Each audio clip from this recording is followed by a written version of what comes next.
Ladies and gentlemen, please welcome Newburgh Mayor Torrance Harvey. Port Jervis Mayor Kelly Decker. Newburgh NAACP President Ray Harvey. And the 57th Governor of the State of New York, Governor Kathy Hochul.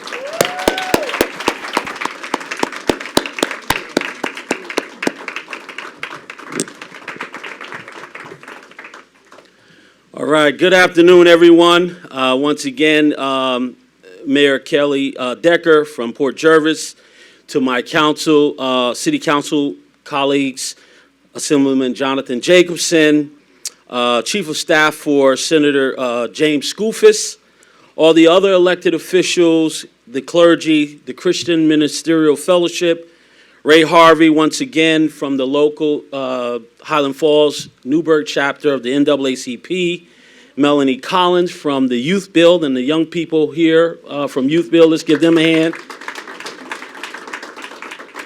Family and friends, and our guest of honor, Governor Hochul, good afternoon.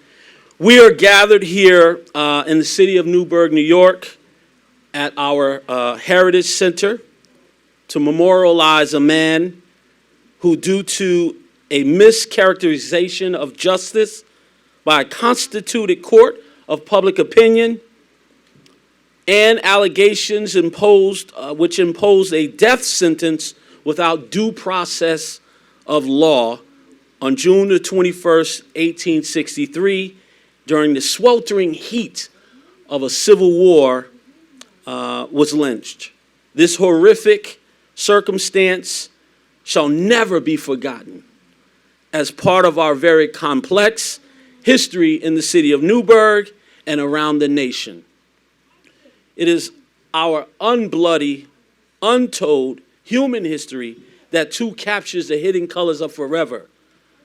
Colors of colorful rainbows as 13 moons divide themselves in cycles of 23. Holy Father, Holy Grail. We say praises for the Holy Trinity. And we thank God for our ancestors. For we stand on the shoulders of those who came before us and those who have been stolen from society in this fashion and beyond.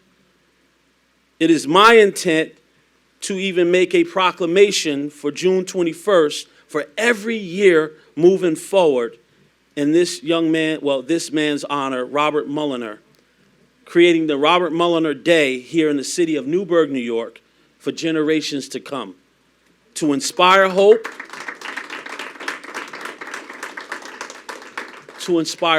and equal justice for all. Once again, as I mentioned, we stand on the shoulders of those who came before us, and how befitting for such an auspicious occasion today to do something in the final days of Black History Month for the year of our Lord, 2022. Now I would like to welcome our 57th governor for the state of New York, who is moving fast and responsibly on many great initiatives here in our state. She has the most diverse cabinet in the history of governors in the state of New York.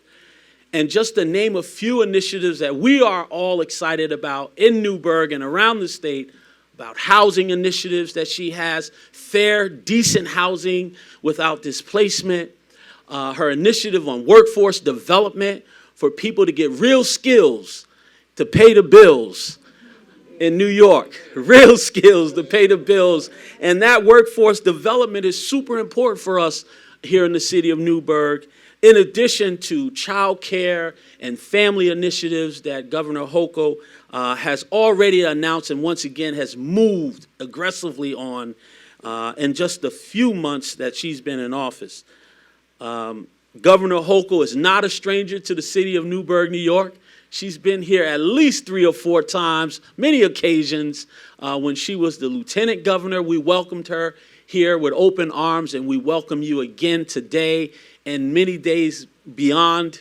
You're always welcome in our city, and we are very, very appreciative to the hard work that you have and continue to do for the working class people which is another initiative that you've announced in your State of a State address. Lastly, I want to say, as the mayor of the city of Newburgh, and I'm sure all the mayors throughout the state of New York, including Mayor Kelly Decker, who's here from Port Jervis, she knows what that walk is like because she was once a mayor. And I remember Governor Hochul telling me that on one of her visits, that she was the mayor in her previous elections and past political life with at Buffalo, I believe it was Buffalo, New York.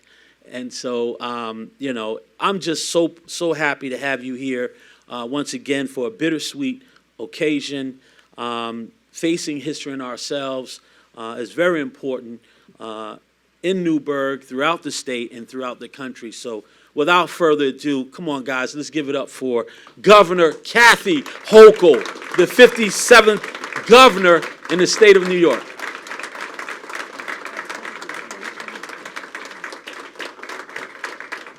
Thank you, everyone. Thank you for the enthusiastic welcome, Mayor Harvey. And no, this is not my first time, not my second time, not my third time. I come here a lot because I really believe in this community. I have a chance now as governor, but certainly in 7, 8 years as lieutenant governor, to travel every corner of the state. And I also go to communities and I have this sense of possibility. And I sometimes see some jewels that aren't quite as polished as they should be. And those are the ones that need that extra attention. And I'm so proud to see the rebirth of Newburgh unfolding before our eyes. Your leadership has been instrumental in uniting this community and letting us also see neighborhoods that have been left forgotten and the history that's here but was never properly celebrated or acknowledged. And as we were here before, we talked about the Thorn Willow Press. And we walked to that building and talked about that neighborhood, Liberty Street, I believe, and how it's coming back. And I had a chance to see how they're making not just the book binders, but they actually print the stationery for the White House there. I mean, this is pretty significant to know this history as well. And I've seen what's happening. There's going to be more restaurants and hotels coming and spas. I mean, you're getting pretty fancy here, having spas and everything. I might have to check in for a weekend in Newburgh. And so I'm really excited about what I see here in places like Newburgh and Port Jervis and places along the Hudson River. They're just so vital. And I do appreciate acknowledging my past history as a local official. I never ascended to be mayor of Buffalo. I want to set the record straight. My good friend Byron Brown would not appreciate that. Mayor Brown, your job's safe. I was a local government official, but for many years, and I did walk the walk, and I knew what it was like at that most local, direct level of government where everybody knows you are.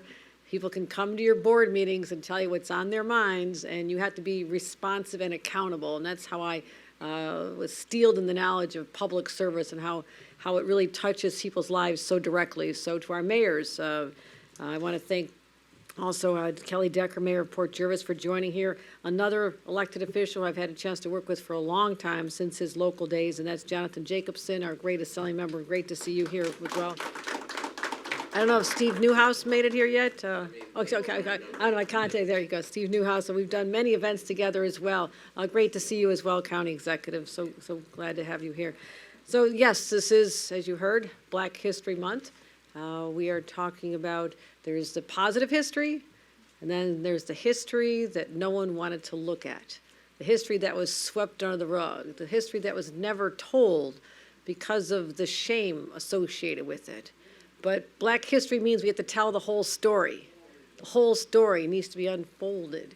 And be at a heritage center like this, it really lends itself to opening up our hearts and our stories and passing them on to the next generation to let them know that maybe the people before us weren't enlightened enough to talk about this, but we are here in 2022 prepared to spread some light on what has happened before. And you think about history overall. In the state of New York, we are so proud of how leaders from generations ago stepped up and took that mantle. And I think about leaders like Frederick Douglass and how he used his great oratory skills to move not just civil rights, but also women's rights. And we're just almost on the verge of Women's History Month. So it's a great intersection. I've been to Frederick Douglass's gravesite many times in Rochester. He's not buried far from his friend, Susan B. Anthony. The two of them were powerhouses, but he is the one who went to Seneca Falls. And there was talk about whether or not women should have the right to vote, this first gathering. And he was one of the few men, certainly the only African American in the room. But he stood up with great eloquence and persuaded the women in the room that, yes, you should continue to fight onward, and that even unattainable goal that you're all talking about, that you're not quite sure you can get there, the right to vote, you should ask for that as well. So Frederick Douglass is an important part of our history. Sojourner Truth, 45 minutes down the road. And we'll be talking about her in a couple of days, acknowledging her great work. But this is where she gave her Ain't I a Woman speech, something that still inspires us to this day. Harriet Tubman, people thought she was this tiny person from Maryland, and she came back and forth and freed the slaves, and she was so courageous. I read her book when I was 8 years old. I checked it out of the library so often because I was inspired by the grit of this tiny woman, that the librarian says, why don't you just keep it? No, I had to pay for it, but it was my book, it was my story, and I still think about how that inspired me as a child. And she didn't just stay in Maryland. She lived 50 years in Auburn, not far from we have our own Equal Rights Heritage Center. If you've not visited, I encourage you to go to this place outside of Syracuse in Auburn, New York. And also, this is where Dr. King, right after there had been an assassination attempt on him earlier. Luckily, this was an unsuccessful one because he had many more years to give back. He talked about his belief in nonviolent protest, even though there had already been violence against him. And I remember to this day when we lost Dr. King. Yes, I'm that old. I'm older than a lot of you. But I was a child who knew his story, whose parents talked about him, whose parents were involved in the civil rights movement as social justice Catholics in the town I grew up in. Our family didn't have much, but we had heart, and we also had a sense of what was right and wrong. And so my parents were involved in the movement to integrate white communities. And my parents were ostracized for those beliefs. And as a child, I saw what people said and did to my mom and dad. But you know what? It all made us part of this movement. The civil rights movement of the 60s, and how we got laws passed, voting rights laws, civil rights laws that were so important at the time. And then, of course, this is where Shirley Chisholm said she wanted her seat. She was not going to be told what to do, and she says, I'm taking my folding chair if I have to the seats of power. So what an inspiration she is. So all this happened in New York. I mean, there's a lot of other states out there. I mean, not that I'm going to talk about them at all, but this is New York, and I'm so proud of this history. And even, we have our great leaders from the NAACP here, Ray Harvey. The NAACP started in Buffalo, the early Niagara movement, which became an outgrowth and blended in with another movement that became the NAACP. It's right here in our state. But we also have a side of history that people, as I mentioned, don't want to talk about. And that is the story that was referenced by our mayor here. And you always think about lynchings, you think of the South, right? That's what they did down there. That didn't happen in a place of enlightenment like New York, where the slaves came for freedom. People came for a new life here, the abolitionists gathered here. Well, guess what? That is not an accurate portrayal of our history, because two men, separated by 30 years, but accused of the exact same offense, falsely accused of rape, both of them, in police custody, surrounded by a mob. The mob takes them out of police custody and takes them out and lynches them. 30 years apart in two communities, not far away from each other, here in the great state of New York. Have you heard that story before? Have you heard that before? I'm going to guess that most people have never heard of Robert Mulliner, who was killed in Newburgh in 1863, or Robert Lewis, killed in Port Jervis in 1892. From this day forward, people will know their names, and they'll read about them, and they'll know this as part of the history that we have turned a blind eye to for too long. But we talk about that because you have to talk about it and say we'll stare that down to make sure that it never, ever happens again in our society. that we stand up for everyone. That's a reminder of who we are as New Yorkers. So I want that to be an inspiration, to know that there is a history. And if we continue to memorialize these individuals and talk about them, and we'll see the plaques in a couple minutes, young people will understand that there's a history we want to celebrate and talk about. And then there's the history that exposes the reality of why people had to take to the streets and march forward and make sure that today in 2022, we are continuing to call out discrimination and hatred wherever it rears its ugly head. That's what today is about here in the state of New York. We also, thank you. We're also here to announce 400 Years of African American History Commission that was first signed at the very end, the final hours of 2019. Exactly 400 years when the first slaves were brought to Virginia. And I don't know why, but the commission was never launched, even though it was passed back then. So I, as governor, am announcing 7 of my appointees to the other 8 so we can get this commission going and to find the stories and tell the great, the good, the bad, the ugly, the indifference, the accomplishments, and talk about that in a way that'll be educational and people understand this. And so I'm really proud that I'll be announcing my appointees. In fact, I'll do it right now. And someone we all know, someone who is very dear to me, who has been not just a friend, but more of a mother to me, that is Mama Dukes, Hazel Dukes. Dr. Hazel Dukes is going to be, who's the president of the NAACP. She's been an incredible fighter for a long time. Also, Dr. Lori Woodward, a prize-winning history and black studies professor at the City College of New York, will be joining our commission. Dr. Henry Taylor, a professor at the University of Buffalo, who I've known very well, who works on redevelopment of cities and social and economic justice. Dr. Ann C. Bailey, a writer, historian, and professor of history at SUNY Binghamton, who focuses on connecting the events of the past to today's stories. Dr. Kishi Ducree, Associate Dean of Diversity and Equity and Inclusion at Syracuse University. Now, I didn't play favorites just because I went to Syracuse University. Okay, don't accuse me of playing favorites here. She's very well regarded.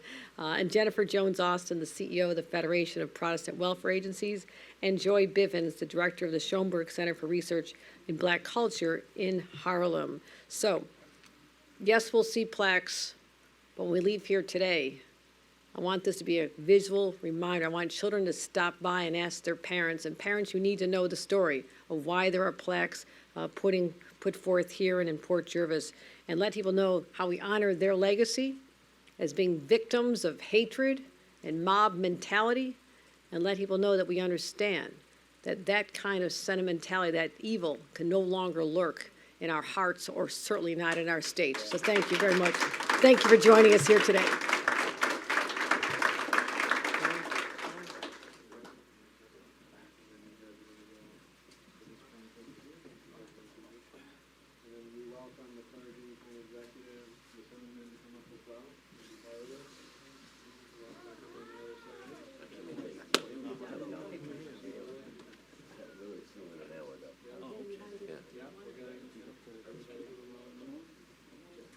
Stand between here and I get a little bit more. Get some snuggle time. Nobody wants you guys, huh?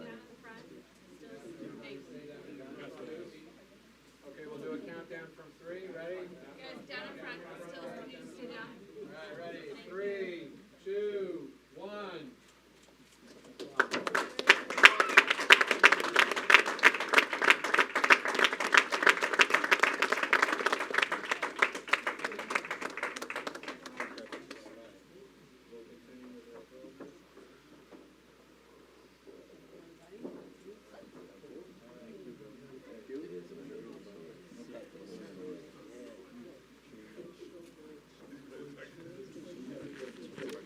At this point, I'd like to bring up Ray Harvey, the president of the Newburgh Highland Falls NAACP. Ray Harvey.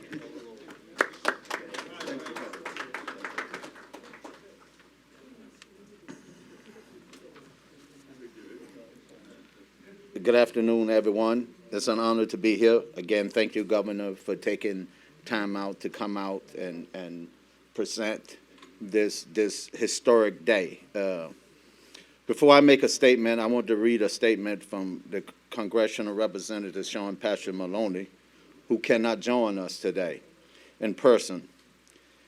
His statement reads as this: I wish I could join you all. I'm currently in Europe meeting with our allies in support of the Ukraine and our crises, transatlantic, our critical transatlantic partnership. However, even from an ocean away, I cannot miss this opportunity to join this important event and highlight what Black History Month means here in the Hudson Valley. Celebrating Black History Month is how we honor and share the stories of Black Americans who shaped our nation and continue to move our country forward.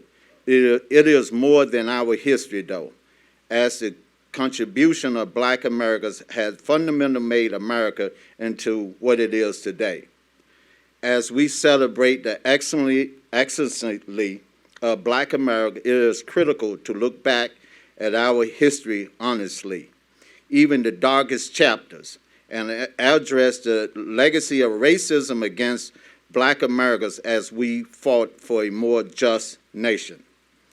Thank you to the Governor Hochul for choosing to announce this appointment from Newburgh. Today, like our entire nation, Newburgh has a legacy rooted in the contributor of Black people who have called Hudson Valley home. But the Black community here also faced shameful, systematic violence, including a lynching that took place not far from where we at right now. It's a step in the right direction to honor Black History Month with a honest look at the sins of the past and the remembrance, challenge, and future of how we can do better. Thank you, thank you, thank you. So I'm gonna keep this short and sweet, but before I make a statement, I want to acknowledge some folks from Port Jervis. Stand up, stand up, stand up. My Port Jervis brothers. What are you at? Where the other one at? He's in the back. The reason why I want to, for these young men to stand up, they was the one that initiated this from Port Jervis. And they reached out to the NAACP. And it was more than with honor and pride that we came aboard because we understood the great work that these gentlemen had started and was doing. So I just wanted people to see the faces that started this because people need to know that we got allies everywhere that is working for justice to be done in our state. So again, thank you, brothers. Thank you, thank you, thank you. The governor mentioned Mother Duke. Anyone that's been around NAACP knows Mother Duke fights for unjust. She has been fighting that fight for many years. She lived and breathed that. And it's an honor that I even get to call her Mother Duke as one of my leaders. But she also spoke of voting. As you see, I wear this shirt, but if I turn around, it says vote. Because that's one of the things that's really important, that to change history is for us to get out in numbers and vote. Because that is our voice, is to vote. I'm not endorsing anyone because the NAACP can't. But the NAACP do support getting out to the polls and vote. In any way, any shape that we can help, we will. But again, I would just like to thank the governor, the folks from Port Jervis for this. And these two men will never be forgotten, ever again. And it is. It's history. It's something that when they first called me, I didn't think this was going to happen, but it's happening. Thanks to the great governor that we have that stepped up to the plate and said, it's time to get it done, and she's getting it done. So again, thank you, thank you, thank you. And I'd like to call up the mayor, Decker from Port Jervis. How you doing, Mayor? Thank you, Mr. Harvey. Thank you for having me here. So one of the things I do with my 7th grade students, I tell them every day that every morning that you wake up and you open your eyes, you have learning moments. And June 2nd for Port Jervis is a learning moment. See, Robert Jackson wasn't a person that nobody knew. Everybody knew him in town. And how can a mob just grow on a rumor and take a man's life? Understand that there were people there that tried to stop it several times. But growing up in Port Jervis my entire life, it was shh, you didn't hear about it. And this is the moment, this is the defining moment in our time that we are able to say, hey, this happened in Port Jervis. This happened in Newburgh. We don't want it to happen again. This is the only 2 times that it happened in the Northeast, in New York. I didn't even know this until last year when our folks put together our very first march. We marched from City Hall all the way up to where the hanging of Robert Lewis was. And there was such a huge gathering and such a feeling of emotions to understand that this man's life was taken there. And this June 2nd, we'll be marching again, and it's 130 years. It took 130 years for this to happen. But thank you. Thank you to all the people that were involved, because this is the moment that we all have when we're awake to learn. We take that opportunity to learn. So it's going to be children. It's going to be adults. People are going to see the sign and say, hey, what is that? There is a book, an in-depth book being written about Robert Lewis that should be out this coming year that is going to be fantastic. And it's going to speak the justice and injustices that happened on that day. Governor, we are a jewel, Port Jervis. We have a couple chips. We need to be shined up, and we welcome you anytime that you would like to come to the city of Port Jervis. Mayor Harvey, thank you for the very warm welcome, and I really appreciate standing here before you, with you and with everyone else to recognize this injustice that happened many years ago, but that hopefully we move forward as Americans. Thank you.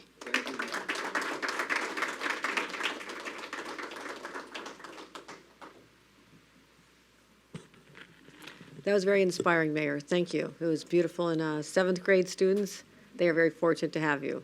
I was a 7th or 8th grade student when I all of a sudden developed a passion for public service because of the teacher that I had who exposed my eyes to what the outside world was all about. So to all of you from these 2 communities, I hope this is a day of pride for all of you. It's a day of reckoning. It's a day of remembrance. And it's a day of resilience and talking about what people have been through, but they are strong. And that is the strength we need as we go forth. We get through this pandemic. We also have to address the systemic injustices that were exposed during this pandemic and ask the questions. You know, why were Black and brown communities hardest hit by this pandemic? Why are they the slowest to come back in recovery? What is still going on there? So just as our eyes have been open to these injustices, I assure you that our eyes are wide open to the injustices that still exist today. So thank you, everyone. Any questions? Thank you. Any quick questions? I do. From the press? Thank you, Governor. Todd Bender from Mid-Hudson News. This is a little bit off topic. In Dutchess County, they still don't have a named sheriff. How close are you to the appointment process? And because the county Democrats are having their convention Thursday night, and they've got an announced candidate, a transgender Democrat that retired from the sheriff's office. And I was just wondering how this process is going to move forward. Our team has been speaking to the local leadership, interviewing individuals, and trying to make the right decision with respect to that election. So we understand that there's an opportunity to name an individual to fill the vacancy, but also there's the other option of letting the process play out. So we're working on it as we speak. We really are. Governor Ms. Press? Hochul, Blaise Gomez with News 12.